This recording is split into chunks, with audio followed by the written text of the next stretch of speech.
Stenemo, welcome back. Thank you. How are you doing today? I'm doing wonderful as usual. So today, I believe that we should once again return to the discussion of financial independence and kind of go about it in a more conclusive way, more in a lifestyle matter of going first from what we talked about earlier and then go to the halfway point and how the savings rate can be increased or decreased or whatever is the most appropriate action at the moment. And also when it comes to after you cross the chasm, so to speak, whatever you should want to do after donating or having inheritance or having many generations. So I think we should start by doing a quick recap of what we talked about earlier. Could you provide us with such a recap? So I would recap our conversation so far that it's not that hard that you cannot do it if you have a long-term perspective, but it does take quite some time, and it's important to know some of the basics that we have talked about. Yeah, exactly. And also when it came to the last week, one of the, or actually two things that I felt was quite important to once again regurgitate was the fact that when you wanted to invest in an index fund, you wanted as many companies as possible. And if you want a high return, then go for smaller companies that can double their revenue, like proportion wise. So if you got 50 very small ones, then you can quickly see a quick jump, everyone doing their own multiplication. Do you have any more to add what I said before there? No, I think that's a good summary of our conversation. Okay, so now we can imagine ourselves in the situation, maybe 5 or 10 years or a little bit longer, when we are in what's called a halfway mark. We are, in other words, halfway to financial target that we want to reach if we want to continue living on our own terms. Is there something we should be aware of, or many things we need to be aware of once we cross this milestone? Not really. Okay, so it's not like we need to have some kind of thorough checkpoint for each case. This is how it looks like right now. It's more like you have to pretty much adjust all the time, considering the different life events or other ideas can show up. Yes, I think something that's good to think about when it comes to FIRE is that it's more of a gradual process than a either or. So like we mentioned last week, that you probably shouldn't take out all the money and put it in the mattress. Even if you could survive doing that, it's much better that you keep it invested so that you have more money to donate at the end of life, or to continuously every year be able to donate money to charities where you find it do more good than having it in your mattress. So you mentioned donate, and of course that's something one could do if they feel like it would be better to do good in that way. Do you have any other thing to say about like donating in general? Is that a common thing in the FIRE community? I think that before the concept of FIRE existed, it was the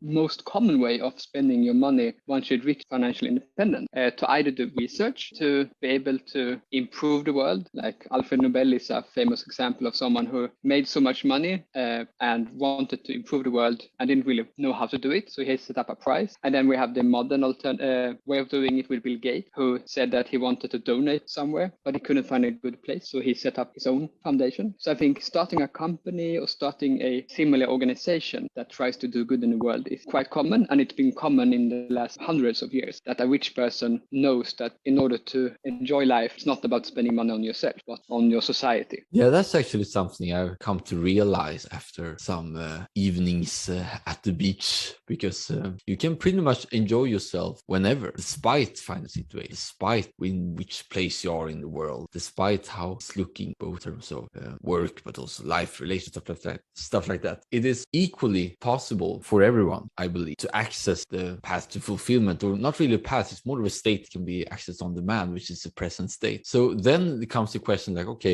if you can be like instantly fulfilled right on the spot, and you pretty much don't need to do anything other than you yourself want, in other words, stand on your own legs by having other sources of income, so to speak, what should you do then? And then came the question, when I contemplated a little bit about it, I found out like there is this human instinct, because we originally evolved as a tribe colony or tribe species or city states or stuff like that, but there is something very inherent in us that wants to help other people, that loves see others getting raised up from their previous position to the next one. Especially like it's like one of the reasons why mentoring is quite popular amongst people that have achieved some kind of recognition, stuff like that, because it's very rewarding rewarding. So I can totally see why donating should be a natural solution for most people that probably doesn't be too invested, maybe their own name and stuff like that. Do you see what I mean there? I completely agree. And I think it's also good that you mentioned that it's all not donating is not just about money, but also about time, investing time as in mentoring or other ways,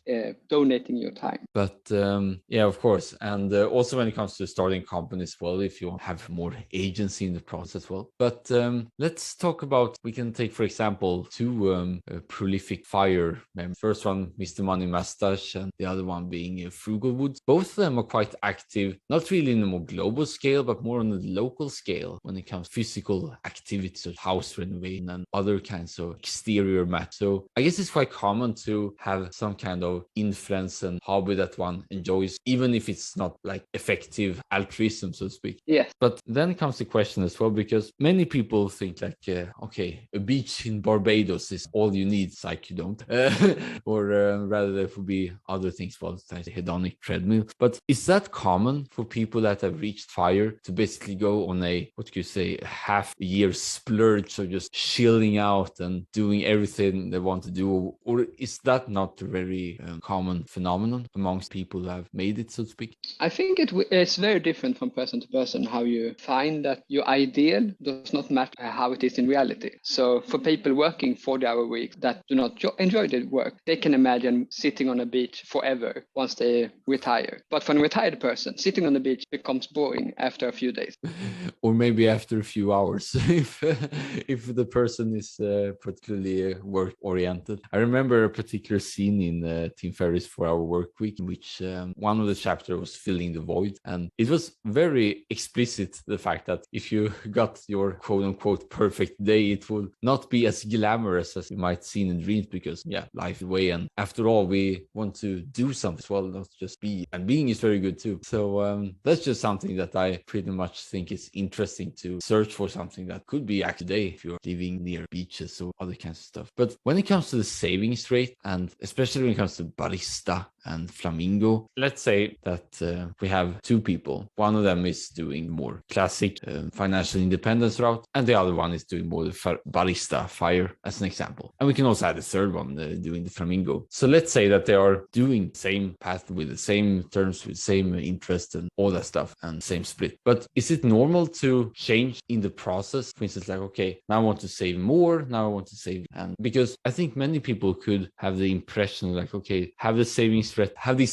rate and then you're set. But I believe it's a little bit more volatile than that, how people want to allocate their different assets. Yeah, I think for many people, depending on how your career goes, it will differ quite a lot. And for many people, depending on where you are in reference to wanting to have children, it makes a big difference. And that's probably the biggest factor for how this will go. Basically, having a bigger place to live in is quite a steep cost compared to what has been possible before on just two people. So let's go back to the donating. Let's say if people consider themselves to have made it and want to donate the extra, what, according to you, should be the best donate investment for them? For most people, unless they're very interested in the subject, I would say that finding an organization that guides you in your donation is best. Currently, there are a few different organizations that are quite good in that they do their own research and they show the research, and then they rank different charities depending on different matrices. And depending on what metric you consider most important, you could say, for example, malaria net is one of the most effective ways to save a life. So that is essentially that there are lives lost every year that could be prevented if we just had more malaria nets in those regions where people are too poor to buy it themselves, so that they end up getting malaria because they cannot afford buying a malaria net. And then the children will have to stay home from school because the children get sick, and then the parents end up having to take care of them from home so that they cannot go to work, and then they miss even more income, meaning that they have a downward spiral where they have too little money to really get out of poverty, and also have a worse education, leading to much harder time to then let the next generation get out of poverty. And on top of all of this, when the parent or child dies, that's a very big cost for the family. And especially if one of the parents dies, devastating. About $3,000 is enough to save a life. And that also means that you're protecting quite a few from from getting sick, missing school or missing work, which is a bigger cost than people realize. Yeah, that's very important as well. So that is one example of a charity that has a very good return on investment, that you help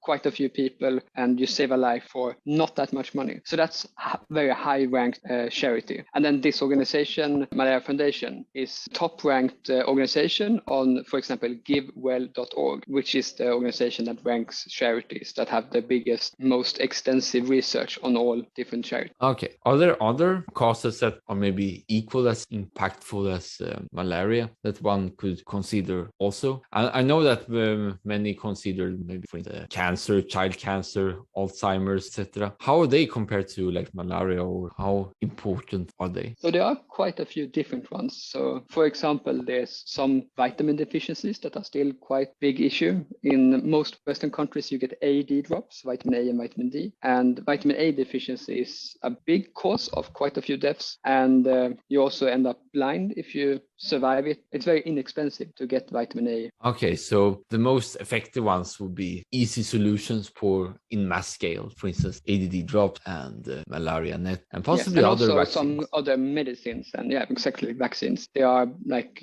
some parasites that you never heard of in the Western country, like there's something called parasitic worm infections. That is basically you take a pill and then you're vaccinated from getting this worm. Okay, that's good to know. So, and most of these are good examples of if you're very poor and you have to choose between food or a vaccine and you end up then not taking the vaccine, then it's very likely that the next generation will also stay poor because they cannot get a good education because you're home sick with different diseases. Yeah, exactly. It's good to factor in as well as second order effect. So let's kind of switch gear, but it's good to have some kind of transition element. Let's say if, now we talked about death a lot, so I don't know how handy it is, but let's say if you get an inheritance and you're in a financially independent position, how would you advise them in general to do it if they are not sure? So if the case is that you have more money than you spend on yourself, I would recommend that you look on givewell.org and see what charities do you feel connect most with you among these top high-ranked charities, and learn more about them so that you feel like you do not just have to take their word for it. If you learn about it, you can see that your money will do a lot of good for a lot of people. And comparing how much you could do for yourself, spending that money on yourself, you know that you might improve your happiness for a few days, but it will not be a life-changing difference as saving someone from becoming blind. Okay, so if one gets an inheritance and doesn't really need it, it's good to pretty much double or triple down on the foundations that we previously mentioned. Yeah, I think that's one good way of going about doing it. There are, of course, other ways. We talked about Warren Buffett, for example, where you can, of course, find it enjoyable to invest the money and then have more money to donate in the future. But that I would only recommend people who are already interested in going around doing that way of accumulating more wealth. But when it comes to cost effectiveness, I would say that's the best way going about doing it. So let's go back to the life after being retiring early. And maybe we can go a little bit autobiographical in terms of for you, Stenemo. How is the life? Is this a very good life to live? And what things be worth thinking about? You achieved it, if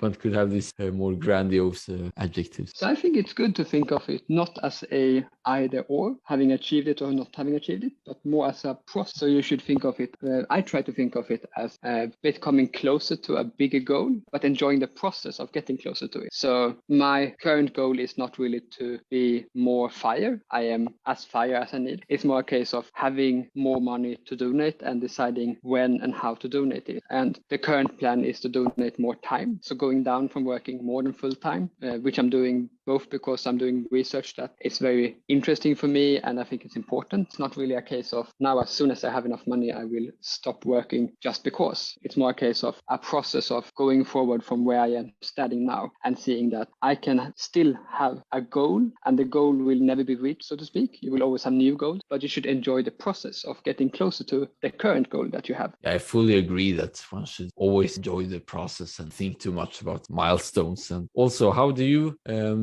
spare yourself from the hedonic treadmill, seeing as you have financial means now? I think that I've been practicing stoicism, and that's probably part of it. But even before that, I've always had that mindset of to try to enjoy life where I am, to not focus too much on what I don't have, but rather to appreciate what I do have. That's really helpful, both now and in the future. I completely agree upon that. So one thing or question that I've been pondering about since we had this conversation, I believe it's the 6th episode now of how to be financially independent. I thought about this, that we talked much about like savings rate and how to save, but you can also earn money, and you can earn money a lot, and really a lot, if you have both the competence and the network, and also luck too. But let's say like in this modern entrepreneurial digital whatever day and age, where finally started to go big, bold, also when it comes to like companies, but other products or services that might be popular down the line, while still having a very frugal savings rate. So let's say that you previously earned, after graduate from college or university, whatever, maybe roughly 50% as an example. But then after earning probably 30,000, 40,000 a year, and fast forward 5 to 8 years later, you're suddenly earning $300,000, $500 a year, but you're still living on the same money that you previously had, and pretty much save all the rest. So one could say that the savings rate has still been constant, or even a lot improved, like maybe saving 95, 96% of the increased revenue that has come into their own personal domain. Would you say that it's a pretty interesting shortcut to financial independence if one managed to not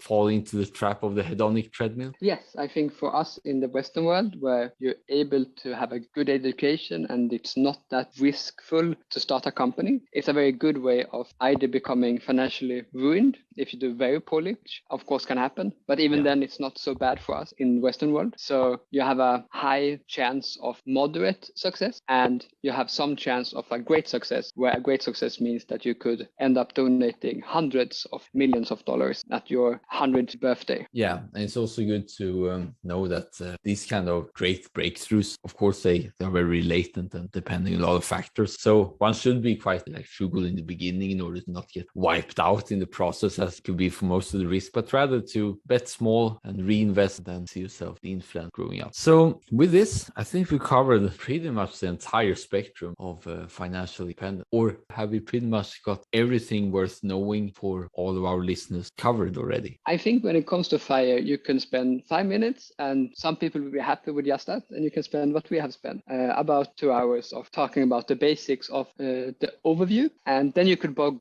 down in the details and spend hours on how do you know how society will change? How do you know that 4% is enough? Should it really be 6% spending rate? So there are many details that we could delve into if people are interested. So I think depending on what our listeners say, I think we could do follow-up episodes regarding those topics. Yeah, more like deep dive and more tech things. So we'll see what's going to come up the week after. It will be some appendices moving on to a different topic. But other than that, thank you very much, Stenemo, for pretty much educating me the path towards better life, both now and in the future, financial. Thank you.